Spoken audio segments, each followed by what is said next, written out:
Sir William Ramsay, the topographer and archaeologist, had to totally change his conclusions because he always believed Luke was writing in the 2nd century in the book of Acts and therefore could not be accurate in details about the 1st century.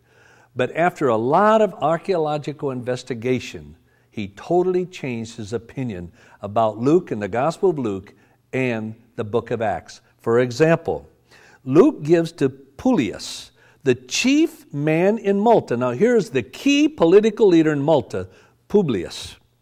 And he gives him the title, the first man of the island, in Acts 28, verse 7. So that's his title. And yet all the scholars said there was no such title as that. Well, of course, if Luke's writing in the 2nd century, he'd be mistaken about that if he was trying to talk about the 1st century. And yet what happened was inscriptions were unearthed which do give the title, now think of this, of the leader of Malta, the first man of the island. Sir William Ramsay said, wait, if Luke was writing in the 2nd century, how could he be so accurate about the 1st century when all the scholars ended up to be wrong? Maybe he is trustworthy. And then in Luke 3, verse 1, with Lysanias the Tetrarch, is a reference there. And it says, the only Lysanias of Abilene, otherwise known from ancient history, was a king who was executed by the order of Mark Antony about 34 BC. They said there was no other Lysanias the Tetrarch.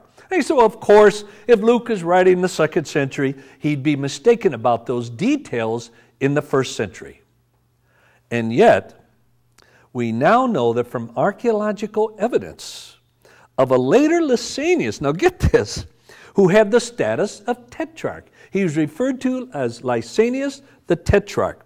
An inscription recording the dedication of a temple reads, for the salvation of the Lords Imperial and their whole household by Nymphius, a freedman of Lysanias the Tetrarch. And we know the dating of it. Why? Because the reference Lords Imperial was a joint title here given to the Emperor Tiberius and his mother Livia, which would date it between AD 14 and AD 29. Ramsay's saying, boy, how could Luke, if he's writing the 2nd century, be so accurate about the 1st century when he was right and all the scholars were wrong? You starting to get the hint? He's starting to say, wow, maybe Luke is trustworthy in what he recorded.